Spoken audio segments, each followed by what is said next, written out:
Good morning. It's wonderful to have the Recruit My Mom community with us again on our monthly webinars. There's a quick question in our chat box. Is this your first webinar with us? Please do answer it. We'd love to see who's come back to our webinars or if this is your first webinar with us. My name is Phillipa Geard. I'm the founder and CEO of Recruit My Mom. I hope that many of you receive our monthly newsletters that we send out. And with me, I'm very pleased to have, is our very own Bronwyn Cox. Bronwyn has been with Recruit My Mom since 2013 and we launched in 2012. She's our longest standing Recruit My Mom employee, but she's a formidable recruitment consultant and one of our recruitment managers. And we felt that it would be a very good opportunity today to invite one of our senior recruiters to come and talk to me, but to talk about how do you increase your chances of job success. We are well aware of the economic situation at the moment in South Africa. We are aware that people are really in need of jobs. And so we really wanted to put this webinar together to give you the best chance possible of finding work in an economy where there are so many seeking work. So Bronwyn, a great welcome to you on our webinar, and I just look forward to having this chat with you today. Thanks, Philippa. So Bronwyn, one of the first questions, and it's part of what we wanted to do with this webinar that I wanted to ask you today is, you see literally thousands of CVs in a month, hundreds every day. And what are the most common mistakes you see job applicants doing in their job applications? Okay, so hello all the moms and candidates, thanks for joining us. And also thank you so much for your interest in this, because the more you put in before you apply to us, the higher your chances are of being noticed and standing out from the crowd. So yes, Philippa, let me get straight into it. If I may say something first, finding a job is a job, and it can be very overwhelming. And you refer to our present economic climate as well as the global pandemic that we're dealing with. So it's very tough, it's very stressful. And we at Recruit My Mom completely understand that. And the whole purpose of this meeting this morning, or this webinar this morning, is to give you tools to help you find that job that you're looking for. So the most common mistakes are actually, it's always based in simple things. Firstly, I think we believe it's really key to understand yourself, what your particular skills are, be they your hard skills or your soft skills. Understand what they are. You are a brand, you are a commodity, you are selling yourself to a recruiter or prospective employee. So we can park that and we can come back to that later, how you build your self-awareness. The other thing is to remember that when you are in the job market, every contact that you make with a recruiter or a prospective employer gives them a chance to evaluate you. So be it the written format, the motivational emails, your CV, your WhatsApp communication, your social media accounts, your LinkedIn profile, all those kinds of things, you are being watched and evaluated. I just wanted to share something really amusing with you. With Gmail, we sometimes see the most hilarious Gmail accounts. I've seen one called hotlips@gmail.com. I'm the kitty, you're the boss at Gmail. Be aware of that. It doesn't, it's funny and it's cute and it's quirky, but perhaps not when you're trying to find a job. So just be aware of that. And I'll go into all these points in more detail as we go along. So the actual hard steps, the simple steps to take when you're applying for a role is, number one, you're on a job board, you're on LinkedIn, you're on Recruit My Mom, and you see a job and you think, I want to do this job. The first thing you must do read the application process. I cannot stress that enough, Phillipa. A client or a recruiter will sit there and put a lot of effort into what they are requiring. And they will say, I want a CV, I want a motivational email, I want an example of something that you've written, if it's a writer, for instance. I want some graphic design examples. Please, that's there because they're serious about it. So before you press that submit button, make sure that you've answered that question, that you've fulfilled the requirements of the application. The second, and this is a complaint we get over and over again, is spelling, grammar, typos. It puts you in a poor light to have an error. And I know it's human to make spelling errors, and it's human to make typos, but it's kind of unforgiving. Just last week, one of my favorite candidates lost a job. I was very keen on her. I had presented her to the client, and in her motivational email, she made 2 typos, and the client wouldn't even see her. I was gutted for her. And it was just, his feedback was, I need someone who's detailed orientated. I need someone who's going to be working with my clients. I can't have these kind of errors. So please put a lot of effort into that. And you know, it's very difficult to edit your own work. In the publishing world, you have 2 or 3 editors before something is published. So get a friend to read your work. Get anybody, check that motivational email, check your CV. Really, really important. I also think something else is when you read, just to go back slightly, each job application is an individual application. By that, I mean, each time you apply for a job, it's a new job you're applying for, and your motivational email needs to be different. Your CV needs to be different. That doesn't mean you change your CV or you change your skills. It means you highlight certain things in each CV and in each motivational email. So for instance, if you are applying for a role that requires project management or being self-motivated and having a certain qualification, highlight that in your motivational email, highlight it in your CV. Also, ensure that your job titles in your CV are kind of generic or self-explanatory. Some companies have quirky in-house job titles. That works for when you're employed there, but it doesn't work for when you're back in the market. And I saw something really funny a few weeks ago. I had an inquiry from a new client who was based in the UK, and his title was, and I kid you not, VP of BS. Now that may mean, I'm sure it's very funny and it was hilarious, but when if he ever applies for a job, what does that translate to? I think he was actually the Chief Operations Officer. I've also seen another one, Head of First Impressions, and that person was actually a receptionist. So it's cute and quirky when you're in your current employer perhaps, but it doesn't translate when you're looking for a job. So make your job titles generic. We're not saying change the truth, just make them easily understandable in the open marketplace. Another thing to do is to be aware of the kind of companies that you're applying for. Do research.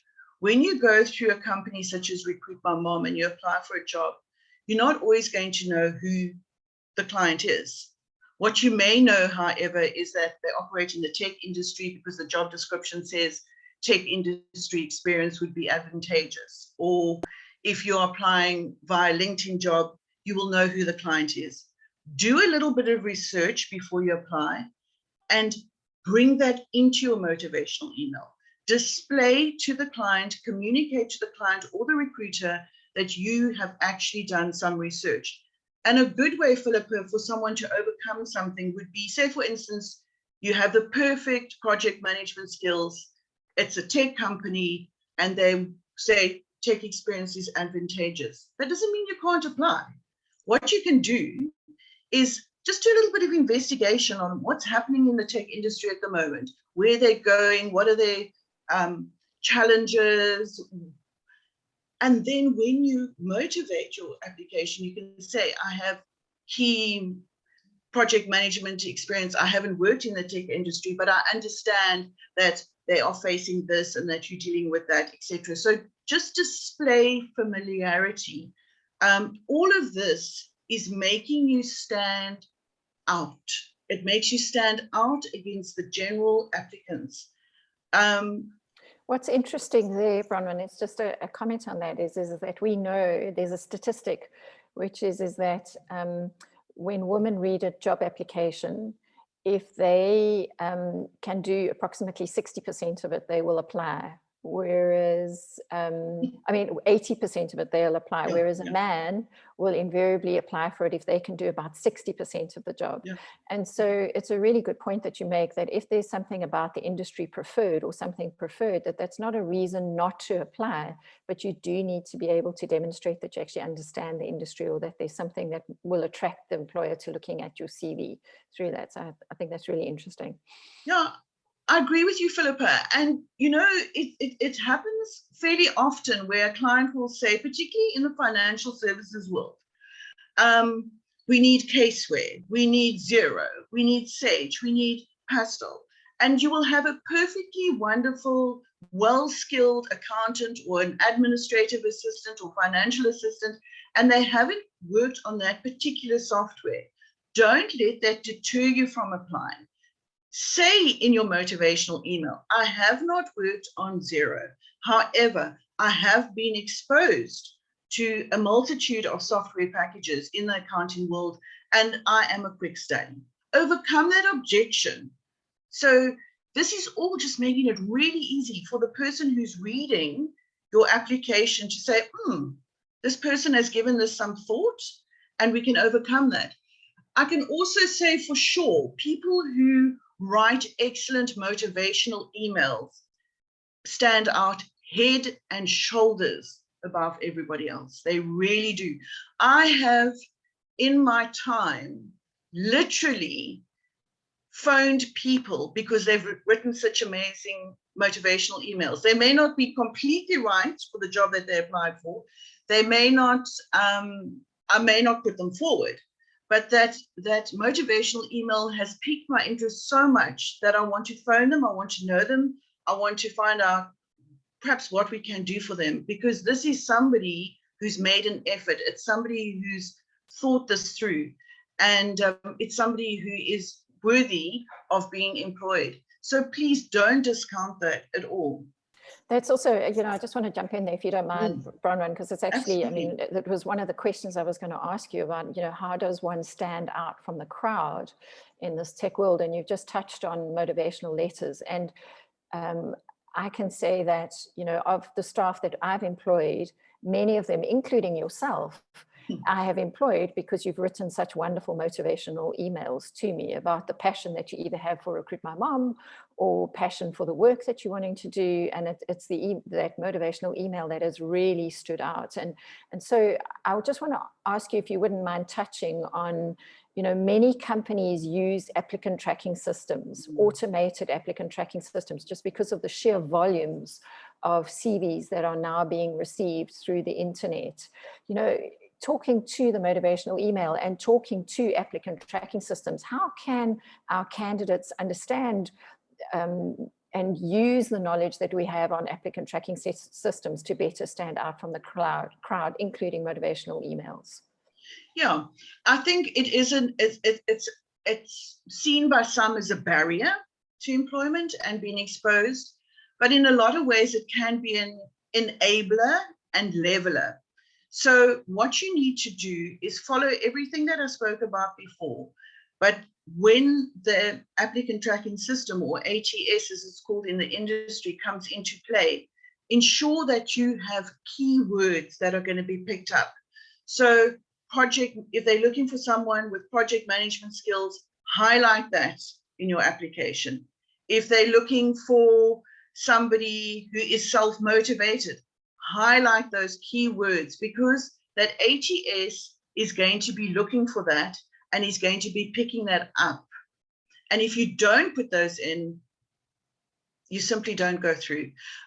The nice thing, and I didn't really realize this before, but there's something, it kind of opens the leveling fields, and it takes the personality out of it and the face out of it, which can sound mortifying, but actually it enables, because if you have the skills and you've highlighted those keywords, this ATM system is going to let you in, ATS system.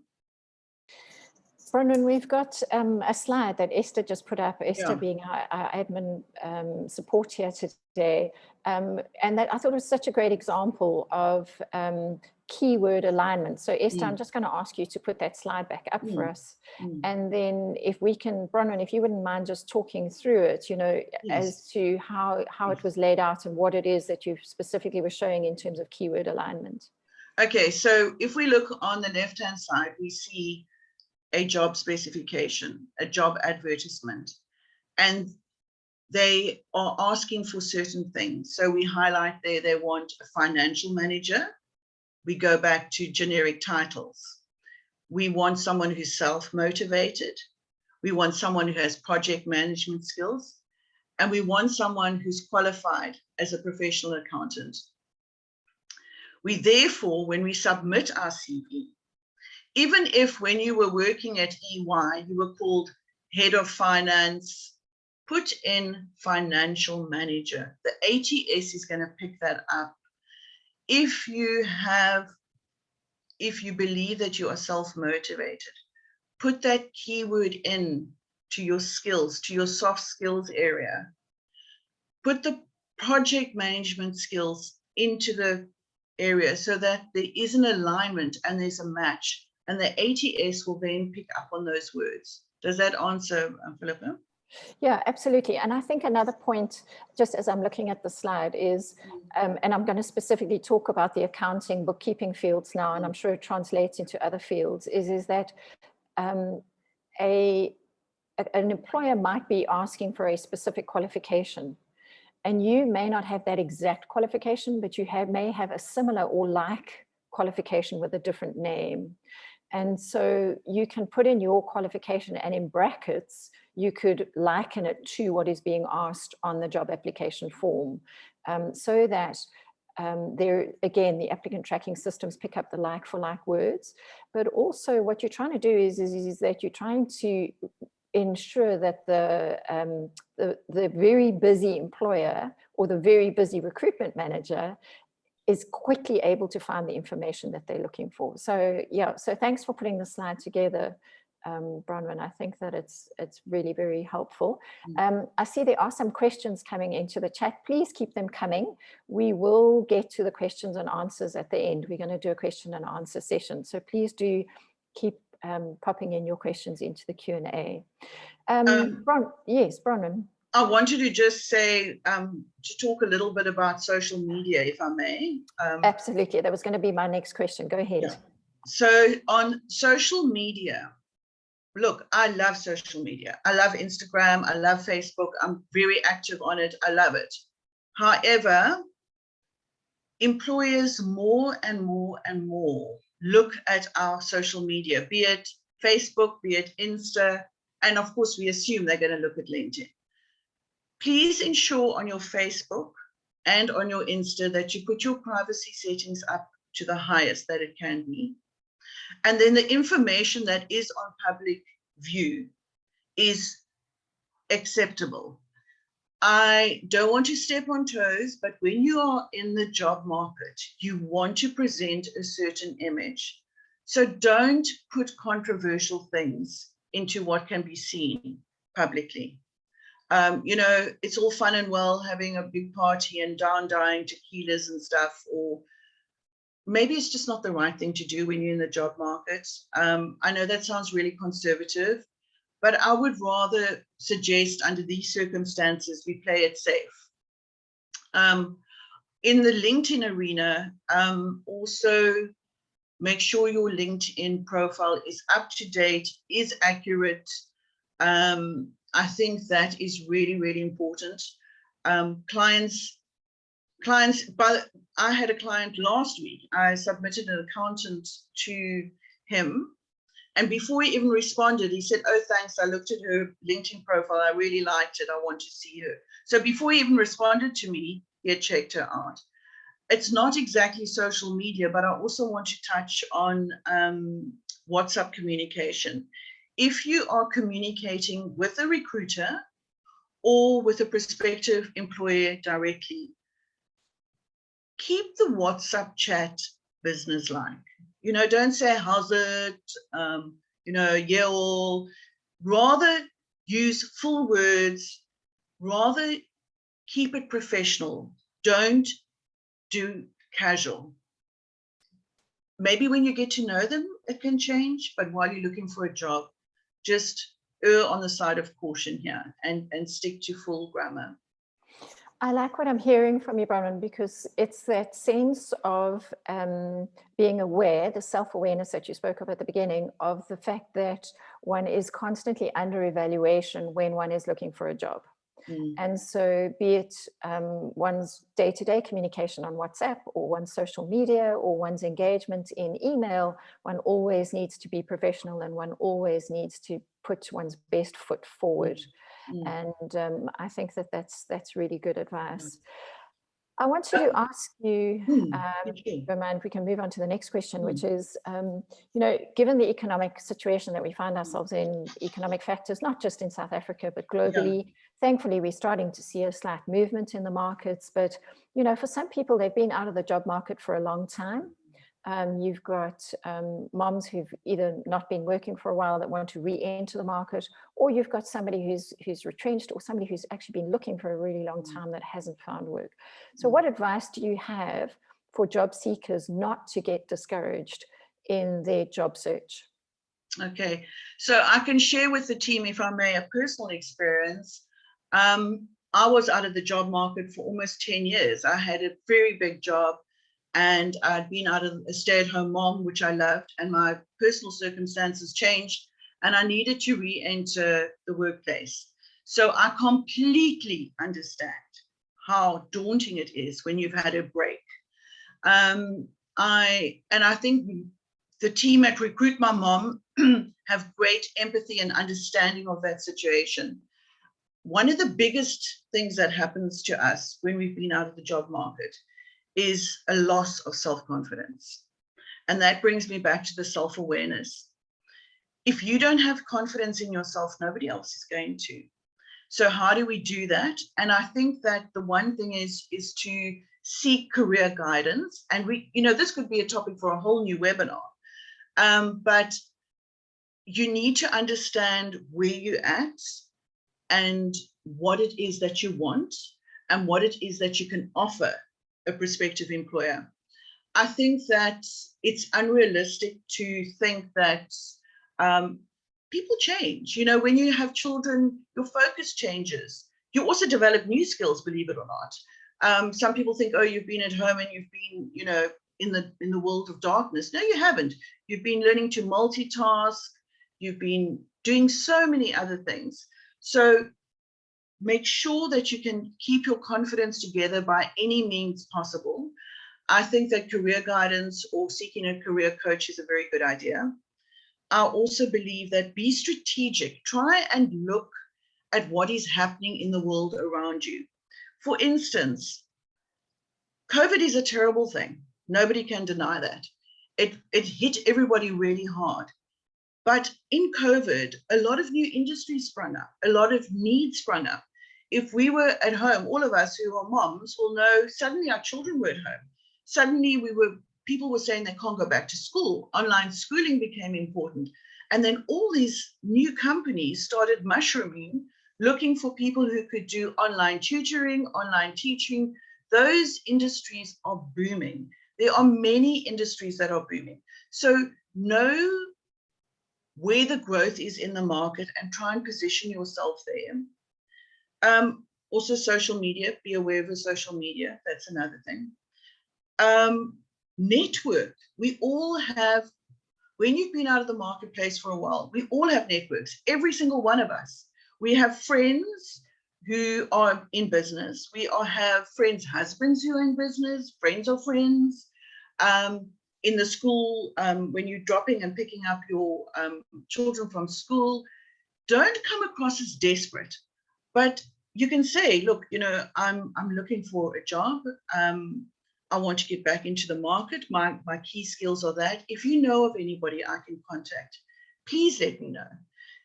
There is nothing like a personal referral. You can then contact someone directly. I even have that. I have friends who phone me and say, you know, Catherine's been in the job market for ages. She doesn't know what to do. I suggested you make contact with you. Absolutely, do that. Also, be realistic in your expectations if you've been out of the job market for a while. If you've been head of finance in a big company and you've been out of the job market for 5 years, it's going to be very difficult to move straight back into that level of job or that type of job. So be realistic about it. I'm not saying lower your expectations, but just get back into the market. And before you know it, you'll be back where you were and even higher. So look at that kind of approach. The other approach is freelancing and temping, just to get a foot back in and to gain your confidence. I've got 2 real examples of one candidate who'd been highly professional. She'd been out of a job for some time. She was looking for something else. She couldn't find anything. And one of my NGOs approached me, and they need somebody to do data capture.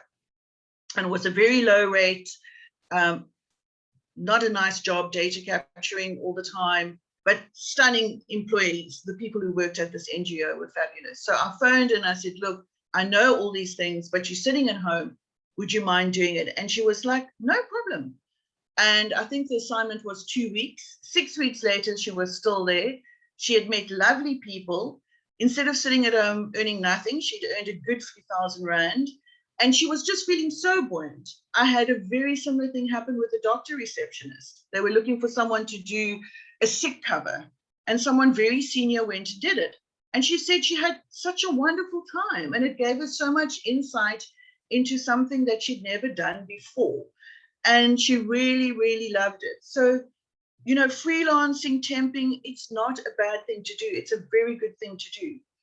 I also think everything that I spoke about before, about the do's and don'ts, when you've been out of the job market, apply that as well. Apply that in your applications. Stay positive. I actually hate that phrase. Oh, let's be positive. It's so tough to be positive when things are hard, but it really helps because something will give. I'm a true believer in there's no substitute for hard work. And as I said before, finding a job is a job. If you put the effort in, if you do all these things, you will get a job. You will. It's going to happen. It will happen. I also think this whole thing of career guidance is key. We spoke about it a few times. Is our lives change. We change. You know, maybe you were head of finance at, say, Investec. I'm just making up something now.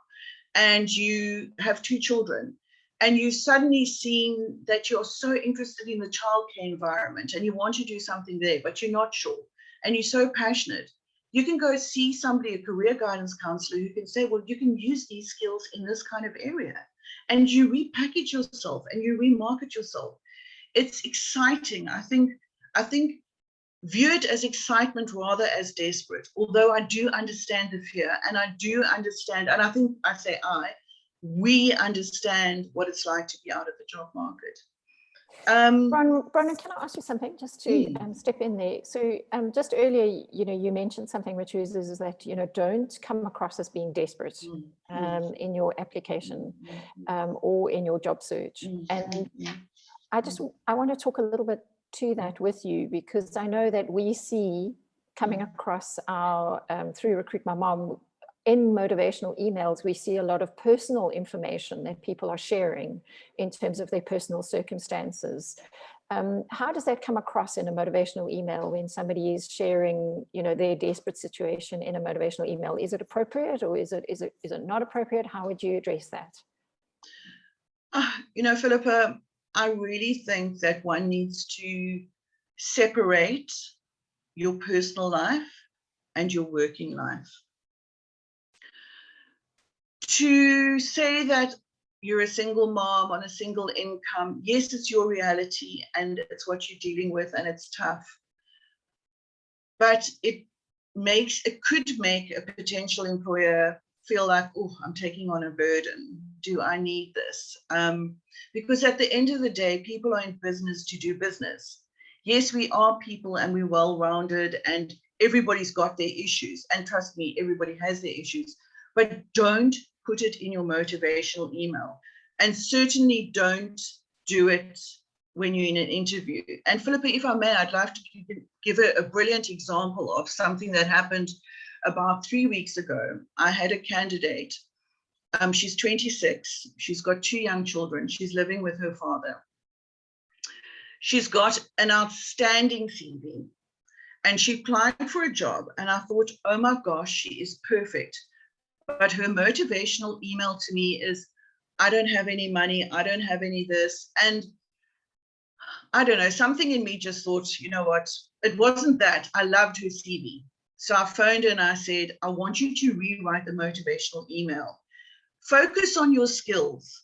Take out this, what your personal issues are. She then went for the interview, and unfortunately in the interview, this came across again, being how she needed to earn, etc. So after the interview, I gave her the feedback, and we chatted it through. And a few weeks later, another job came in, and I thought of her immediately because she really is a powerhouse. And she needs to just separate this out. And I said to her, I want to put you in front of this client because you've got the skills. But please remember from next time, don't bring this up in your interview. Lo and behold, she started work, I think, last Wednesday with this client. So it's that important. Focus on your skills, focus on what you can offer an employer. Don't bring across your desperate situation.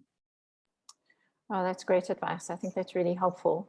I wanted to just mention, you know, you've touched on the career guidance a couple of times, Bronwyn, and I know that when one is job seeking, one doesn't always have money to spend on career guidance or job guidance. I do want to refer our viewers to our blog. At Recruit My Mom, we really do put high quality content on our blog for job seekers that are really meant to try and help you through this job seeking process. We have one on motivational emails, which you can refer to on our blog.